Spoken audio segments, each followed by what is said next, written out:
This is MYP5 Unit 4. It's our second video about probability, and we're talking about conditional probability.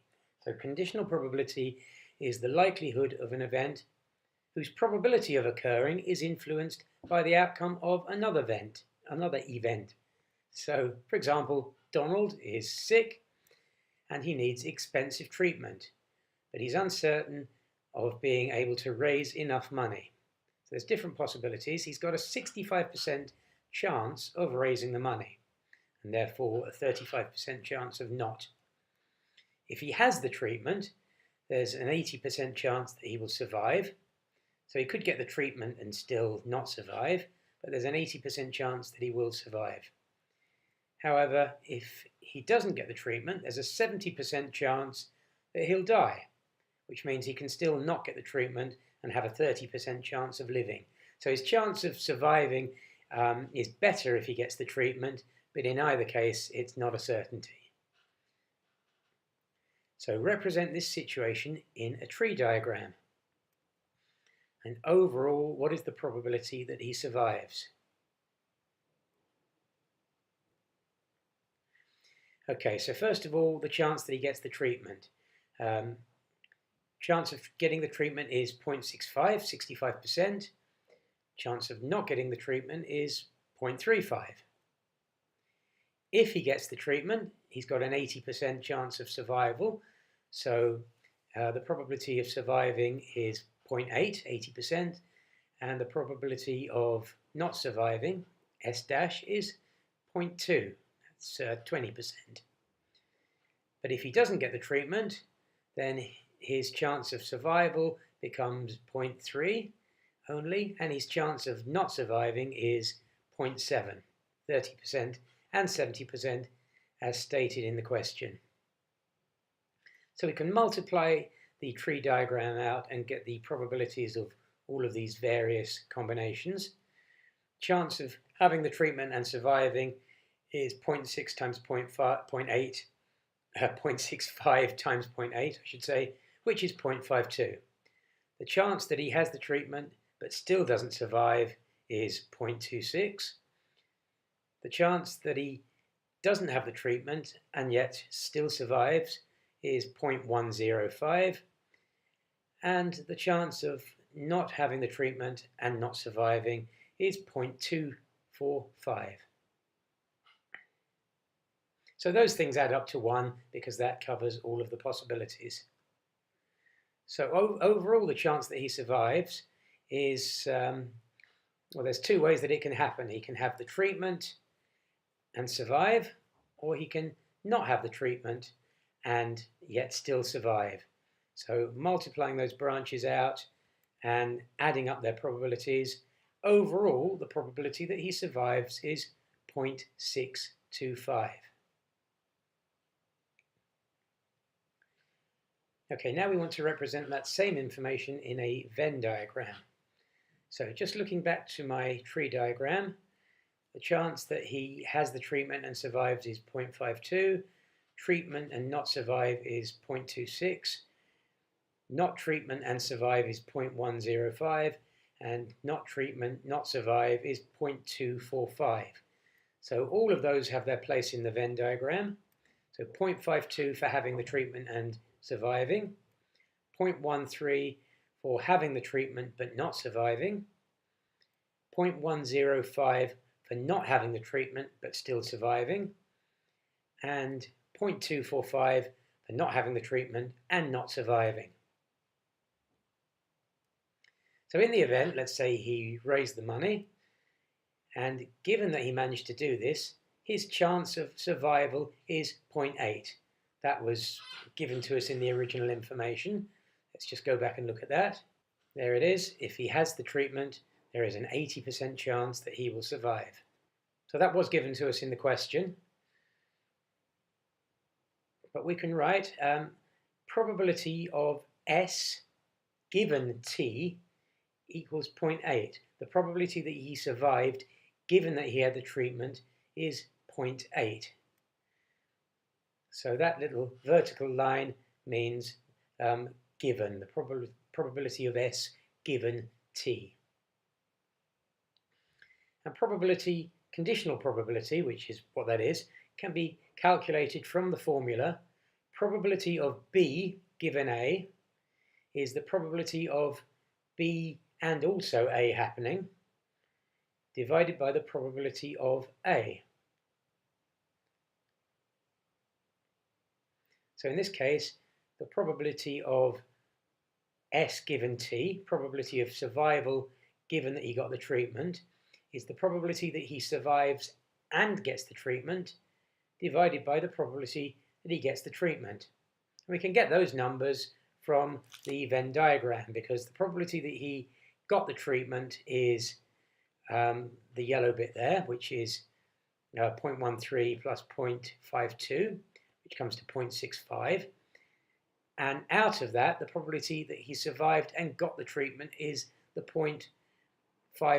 So we can sort of see it working on the Venn diagram. We're only considering it out of the cases where he got the treatment because that's the information we've been given. And out of the cases where he got the treatment, the part where he survived is the 0.52.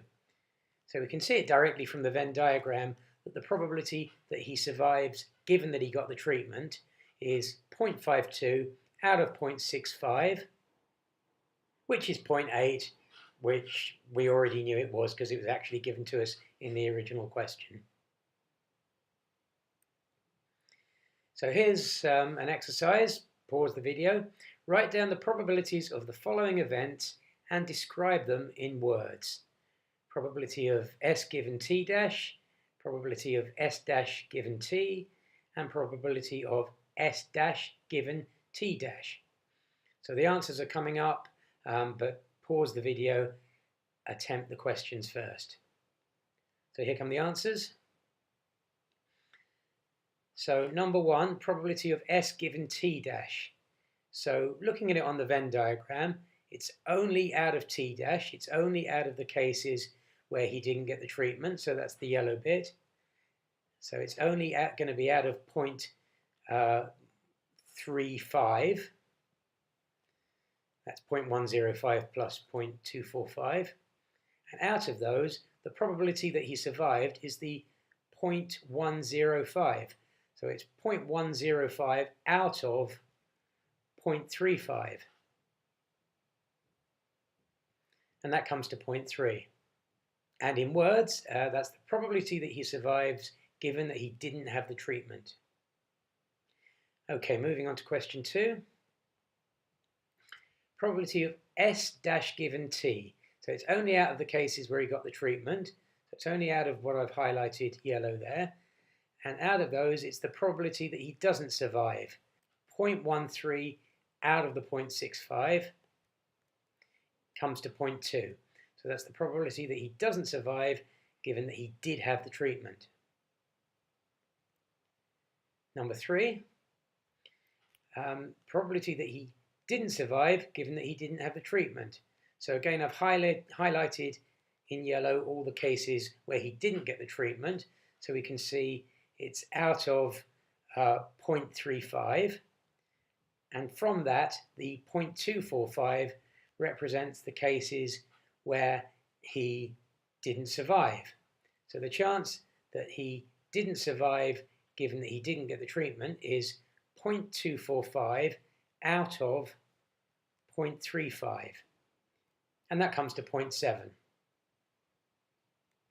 And in words, the probability that he doesn't survive given that he didn't have the treatment. Okay, so here's another example.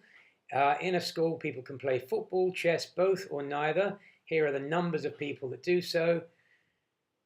And then what are these various things? Probability of F, probability of C, probability of C intersection F, and the probability of C given F. And then say also what those represent in everyday language. So again, pause the video, have a go at that. Here come the answers. I hope you had a go at it. So the probability of F is 68 out of 100 because the whole thing has 100 students in. 40 plus 20 is 68 play football, so the probability of F is 68 out of 100. The probability that a person selected at random plays football. Number 2, the probability of C is 54 out of 100, because there's 28 plus 26 that play, did I say it was cricket or chess? I can't remember. There's 54 of those out of 100 in total. So it's the probability that a person selected at random plays chess. 3, the probability of C intersection F. So there's 28 of those out of 100. So probability of C intersection F is the 28 that I've highlighted in red there out of 100. And that's the probability that a person selected at random plays chess and also football. And then finally, the probability of C given F. So we can do that with the numbers that we've already calculated, because we've calculated the probability of C intersection F as 28 out of 100. We've calculated the probability of F as 68 out of 100. So the probability of C given F, just from the formula, is 28 hundredths over 68 hundredths. You can multiply top and bottom of that by 100 to just get 28 68ths. And we can see it also on the Venn diagram, because we're only considering it out of the people that played football, which is 68. And then out of those, the chance that it was someone who played chess, well, there's 28 of those, so it's 28 out of the 68. So we can see it we can get it from the formula, but also we can see it clearly on the Venn diagram. So that simplifies, if you like, to 7/17, and that's the probability that a person plays chess given that they play football.